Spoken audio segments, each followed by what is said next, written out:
Graça e paz, meus amados, um bom dia a todos. Eu gostaria de aproveitar esta manhã sábado de aleluia, né?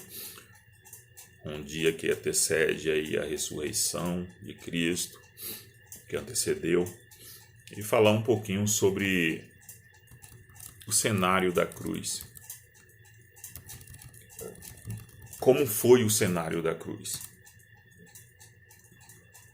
No livro de Lucas, capítulo 23, versículo 33, diz o seguinte: Quando chegaram ao lugar chamado Calvário, ali o crucificaram, bem como aos malfeitores, um à direita, outro à esquerda. Tudo o que aconteceu com Jesus tinha um propósito. Cada fato e detalhe ao redor da cruz traz uma lição para nós até hoje. O local onde Jesus foi crucificado se chamava Gólgota, que significa caveira, devido ao formato das pedras no monte, revelando ser um local de morte. Mas ao redor da cruz, muitos detalhes chamam a atenção, enriquecendo a mensagem do Calvário. A morte no madeiro era uma antiga forma de condenação por crimes hediondos. Comumente, né, em forma de enforcamento. Posteriormente, o Império Romano passou a crucificar seus criminosos de forma mais cruel e dolorosa, numa cruz. Jesus foi condenado entre dois ladrões para cumprir a profecia de que foi contado.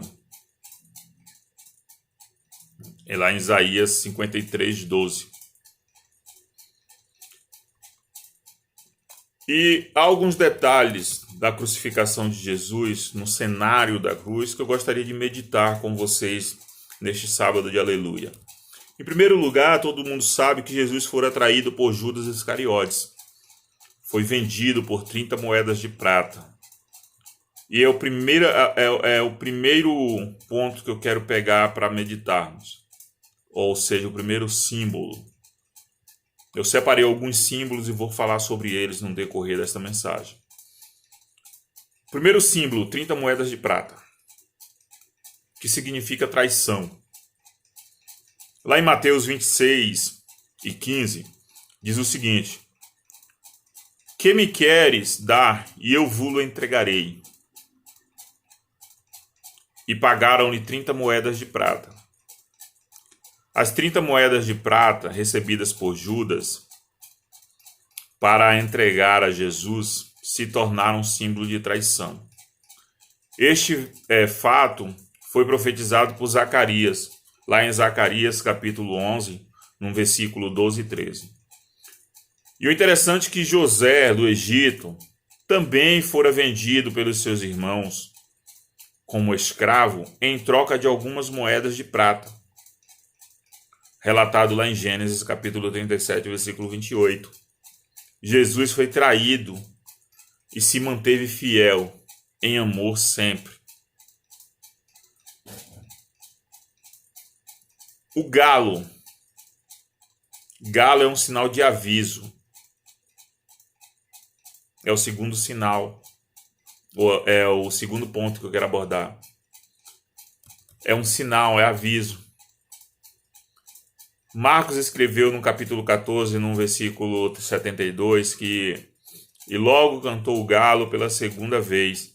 Então Pedro se lembrou da palavra que Jesus lhe dissera: Antes que 2 vezes cante o galo, tu me negarás 3 vezes. E caindo em si, desatou a chorar. Jesus avisou a Pedro que este negaria seu mestre, ou que este o negaria. Mas ele não acreditou. Mesmo assim, aconteceu como Jesus avisou, e com exatidão, ou seja, com requintes de detalhes. O canto do galo foi um aviso de Deus para lembrar Pedro das palavras de Jesus. Embora Jesus saiba que somos pecadores e nos avise, continuamos a pecar. Mas saiba de uma coisa, Ele sempre nos perdoa com amor. Outro ponto do cenário é a fogueira. A fogueira significa calor. Mas eu quero dizer para vocês que nesse cenário de crucificação é frieza. Porque fogueira é fogo. Mas só vai para perto da fogueira quem está com frio. Então, no cenário da crucificação, a fogueira é frieza. Lucas escreveu o seguinte, no capítulo 22, versículos 55 e 56, Lucas escreveu: E quando acenderam fogo no meio do pátio, e juntos se assentaram, Pedro tomou lugar entre eles. Entre mentes, uma criada, vendo assentado perto do fogo, fitando-o, disse: Este também estava com ele. Parece contradição. Mas Pedro buscou luz para a sua escuridão, para as suas trevas. E buscou calor para a sua frieza diante do que aconteceu com Jesus. Naquele momento, Jesus passava por ali, sendo carregado pelos soldados. E então, voltando-se, o Senhor fixou os olhos em Pedro. No versículo 61, isso, do capítulo 22 de Lucas. Então, voltando-se o Senhor, fixou os olhos em Pedro. E Pedro se lembrou da palavra do Senhor, como lhe dissera: Hoje 3 vezes me negarás antes de cantar o galo. O olhar de Jesus para Pedro naquele momento foi a luz que precisava. Foi o calor para o despertar para seu erro. Somente Jesus é a luz que precisamos para viver, ou em nossa vida. Outro símbolo é o chicote. Chicote significa castigo. João escreveu no capítulo 19, no versículo 1, ou 1. Então, por isso, Pilatos tomou a Jesus e mandou açoitá-lo.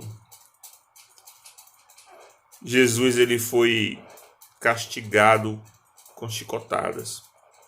Havia um costume de açoitar um condenado com 40 chibatadas, no máximo.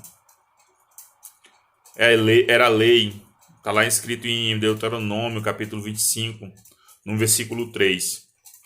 Contudo, não era apenas chicotes de couro, pois tinham nas suas pontas ferro e até ossos para cortar a pele da pessoa. O castigo de Jesus foi para se colocar no nosso lugar como pecadores condenados à morte e para nos salvar de todo o mal. Aquele que não tinha pecado sofreu e foi castigado por nós, mas ele foi transpassado pelas nossas transgressões e moído pelas nossas iniquidades. O castigo que nos traz a paz estava sobre ele, e pelas suas pisaduras fomos sarados. Outro símbolo é a corrente. Corrente significa prisão. Marcos escreve no capítulo 15, versículo 1: Logo pela manhã entraram em conselho os principais sacerdotes com os anciãos, os escribas e todo o sinédrio, e amarrando a Jesus levaram-no e o entregaram a Pilatos.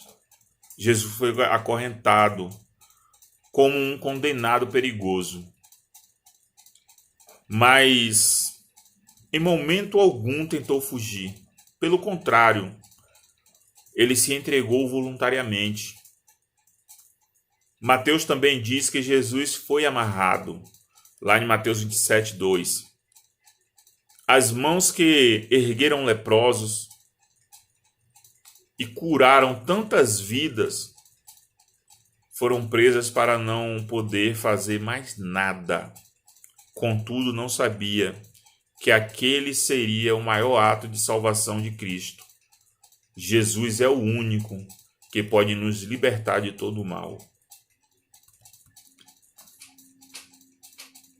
Outro símbolo é a coroa de espinhos. Coroa significa poder. Em Mateus 27 e 29, 27, capítulo 27, versículo 29, tecendo uma coroa de espinho, puseram-na na cabeça, e na mão direita um caniço, e ajoelhando-se diante dele, o escarneciam, dizendo: Salve, Rei dos Judeus! Jesus já estava todo paramentado como um rei, de forma vexatória, humilhante. Mas não sabiam que o motivo aplicado de sua condenação era de fato uma grande verdade.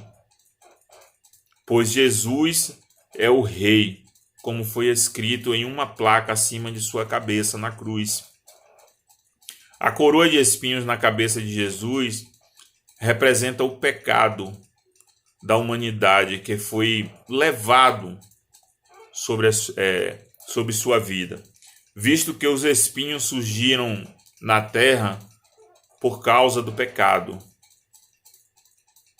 Porém, o escritor aos Hebreus, lá no capítulo 2, no versículo 9, diz que Jesus, por causa do sofrimento da morte, foi coroado de glória e de honra, para que, pela graça de Deus, tenhamos vida.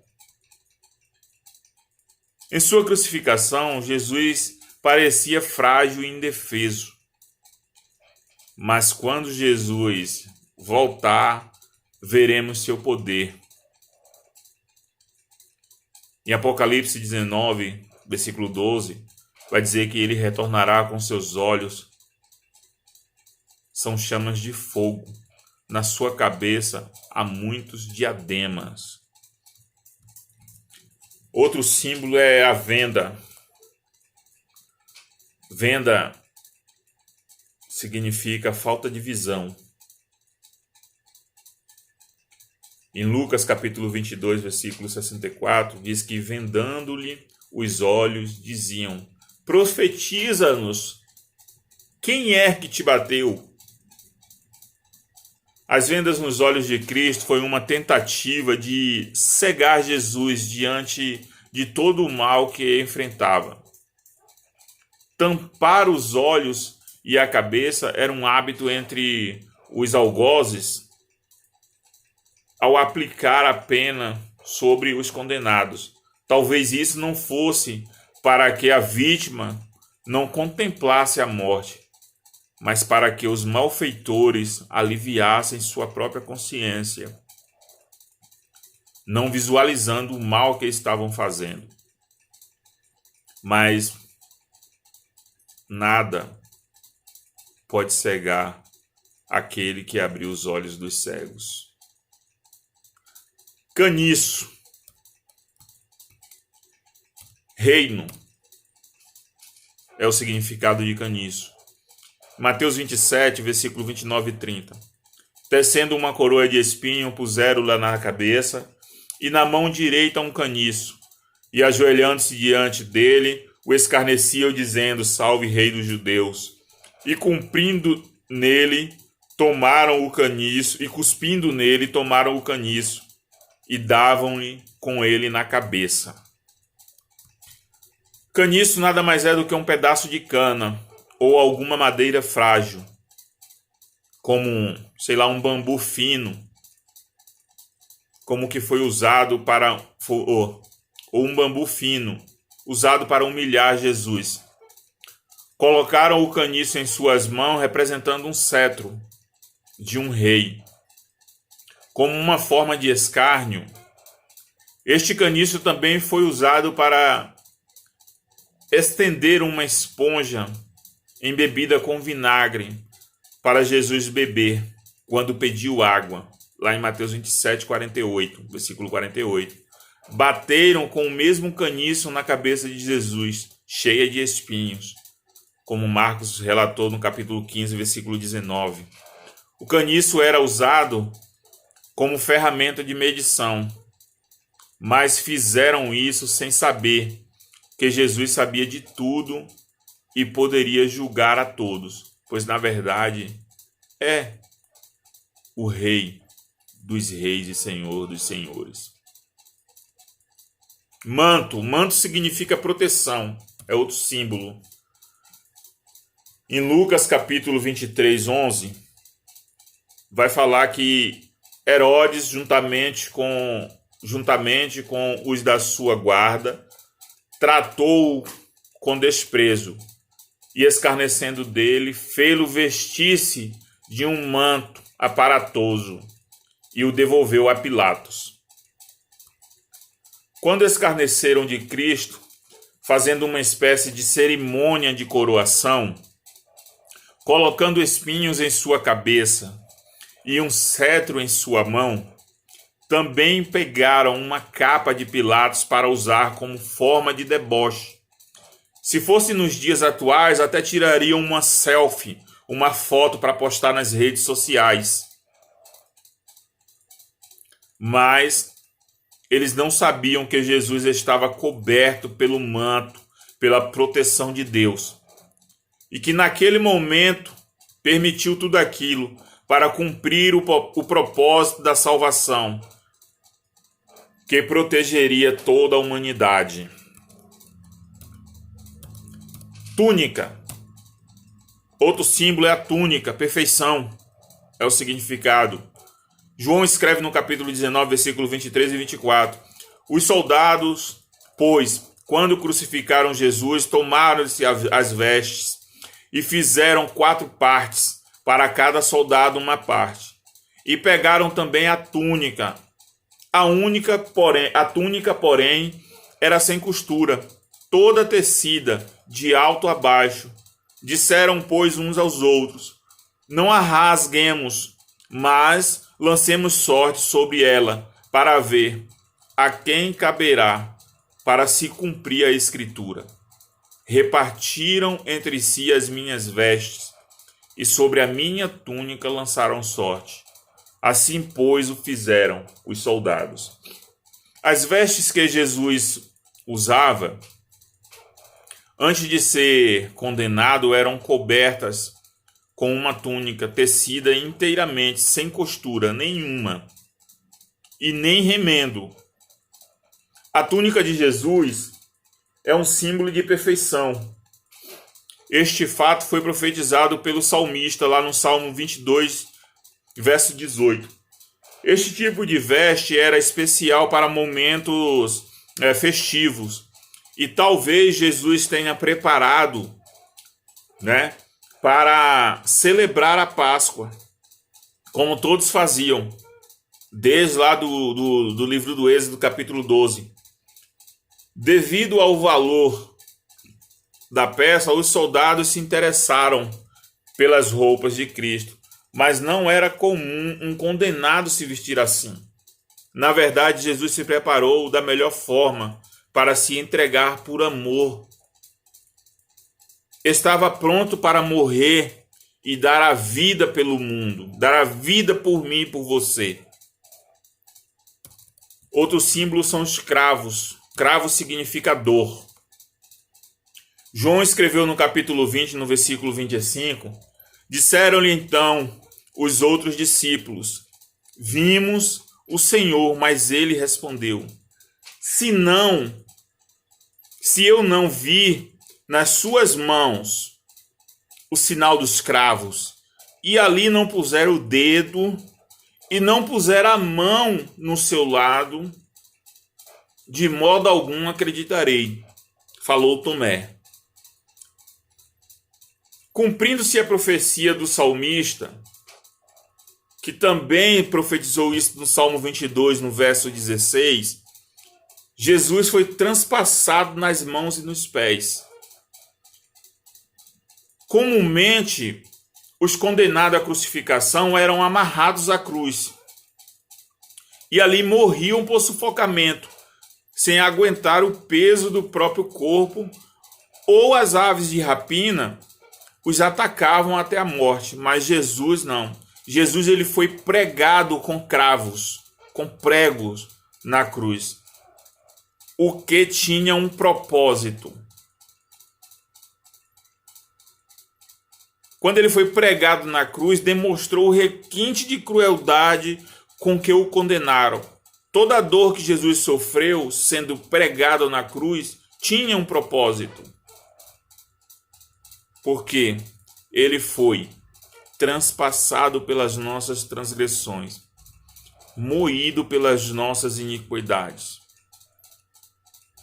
Não foi em vão que Jesus foi pregado na cruz, pois um dia voltará em glória e todo olho o verá, até quantos o transpassaram. A esponja também é um símbolo. A esponja com vinagre significa amargura. No capítulo 15 de Marcos, no versículo 36, ele escreveu que um deles correu a embeber uma esponja em vinagre e, pondo-a na ponta de um caniço, deu-lhe a beber, dizendo: deixai, vejamos se Elias vem tirá-lo. Jesus sentiu sede, depois de tanto caminhar carregando a pesada cruz. Além de ser castigado e ferido, por isso pediu água. Mas ao invés de lhe darem água, que seria um ato de misericórdia, fizeram a maldade de lhe dar vinagre, que também foi um cumprimento a uma profecia que o salmista escreveu lá no Salmo 69, no verso 21. O vinagre é para nos dar... O vinagre é amargo e aumenta a sede, o que piora a situação do crucificado. Toda a amargura que Jesus sofreu na cruz foi para nos dar a doçura da vida eterna. Vinho com fel. Vinho com fel significa escolha. Pegue essa senha aí para você. Mateus escreveu o seguinte no capítulo 27, no versículo 34. Deram-lhe a beber vinho com fel, mas ele, provando-o, não quis beber. A mistura de vinho com fel era uma bebida alucinógena, chamado na Bíblia de bebida forte. Lá em Levíticos 10, 9 vai dizer isso. E bebida misturada, como o sábio escreveu em Provérbios 23, 30, o que era condenado o seu uso, comumente davam este tipo de bebida para os crucificados morrerem como um tipo de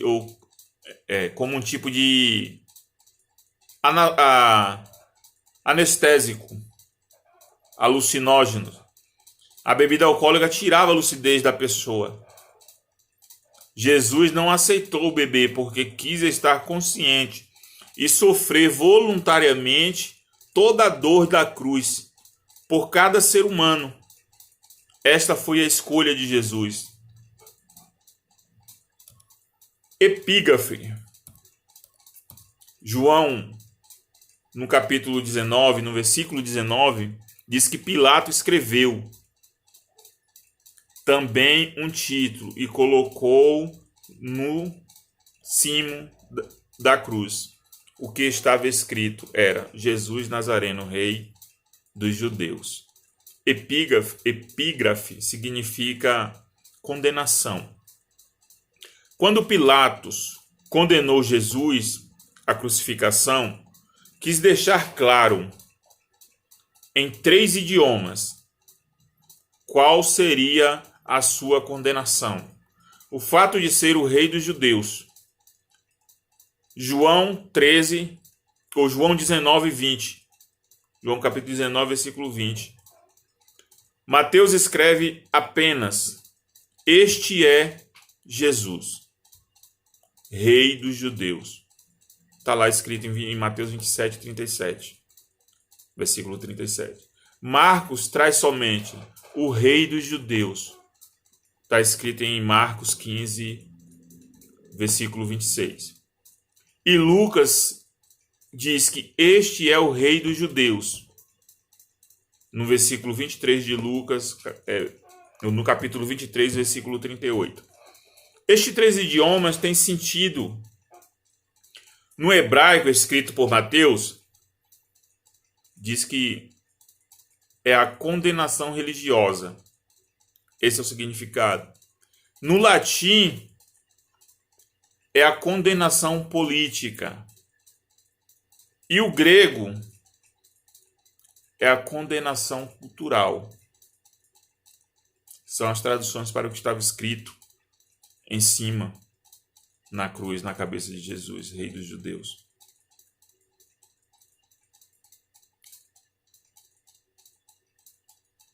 O propósito da condenação de Jesus foi a libertação das nossas vidas, pois já nenhuma condenação há para os que estão em Cristo Jesus, como Paulo escreveu em Romanos capítulo 8, no versículo 1.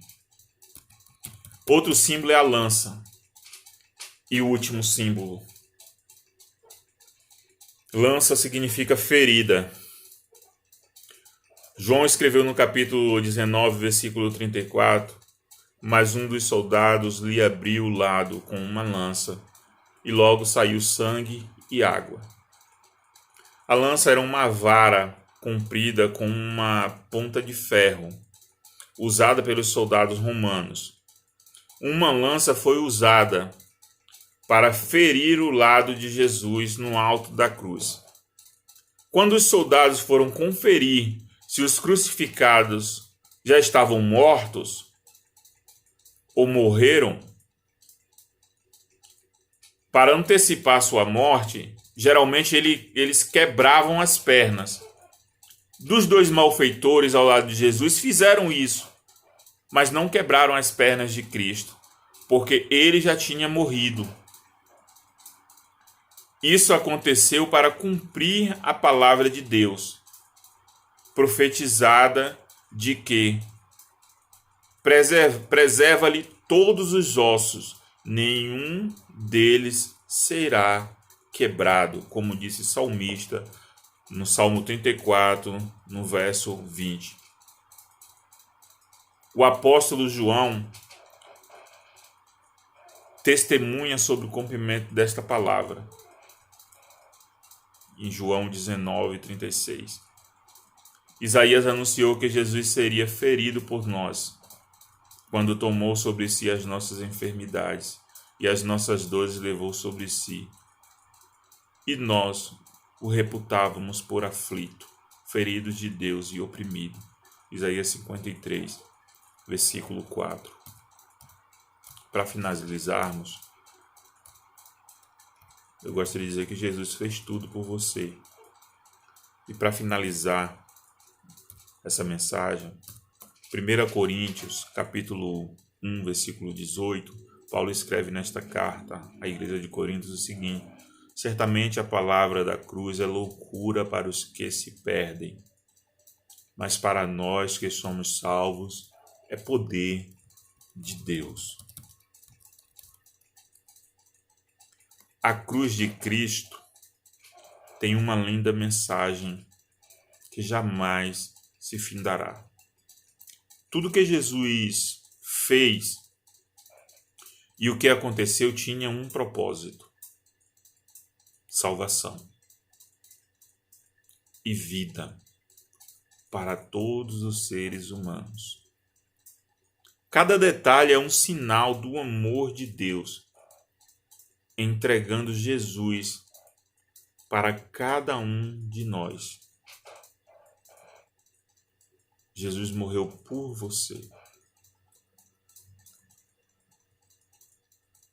Que não nos apeguemos aos ovos de Páscoa, mas que nos apeguemos à ressurreição de Cristo. Porque ele morreu. Ele padeceu. Ele sofreu. Ele foi ferido, ele foi açoitado. Ele foi morto, ele foi crucificado. Ele desceu à mansão dos mortos. Pegou a chave do inferno. Ele subiu aos céus. Por mim e por você, querido. Então que neste sábado de aleluia possamos preparar, como disse o pastor Henrique Regis, nos preparar no meio, que é a parte mais difícil. Difícil não é o começo e não é o fim. Difícil é o meio. O meio é o sábado de aleluia. Que nós venhamos nos preparar para o domingo da ressurreição. Que Deus nos abençoe.